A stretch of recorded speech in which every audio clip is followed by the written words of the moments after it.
గాంధీభవన్ సంఘటనలో మరణించారు. నేను ఇప్పుడు జాబ్ తెచ్చుకోవడానికి కారణము మా ఆయన, మా అత్త, మా మామ. ఇప్పుడు అసలు మన మాది అంటేనే చదవరు, చేయరు అనుకుంటా ఈ రోజులల్లో ఉంది. కానీ నేను ఏమనుకున్నా అంటే మన జాతిలో కూడా చదివే వాళ్ళు ఉన్నారని ప్రూవ్ చేయడానికి కష్టపడ్డాను.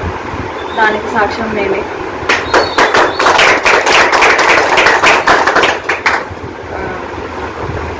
మన ఇప్పటి వరకు అయితే మన జాతిలో మొత్తం వెనుకబడిన వర్గాలు పిల్లలు అంటే ముందుకు రావాలంటే భయపడతారు. అంటే మనం ముందుకు వస్తే మనని అంటే బతకనిస్తారా ఇప్పుడున్న సమాజంలో అని. కానీ మన ఏదైతే బాబాసాహెబ్ అంబేద్కర్ మనకి ఏవైతే తెచ్చారో కాన్స్టిట్యూషన్, దానివల్ల మనకి ఇప్పుడు వర్గీకరణ జరిగింది, మనకి ఈక్వల్ రైట్స్ వచ్చినాయి. మనము ఎవరి ముందు తక్కువ కాదని ఇప్పుడు ప్రూవ్ చేస్తున్నాము. మనము ఎప్పటికైనా సరే ఎవరికి తక్కువ కాదు, మనం ఇంకా వాళ్ళకంటే ఎక్కువనే మనము ప్రూవ్ చేసుకోవాలి. ఈ అవకాశం ఇచ్చిన చురుకుదా సంఘం పెద్దలు ఎవరో అందరికీ ధన్యవాదాలు తెలుపుకుంటున్నాను. థ్యాంక్ యూ అందరికీ.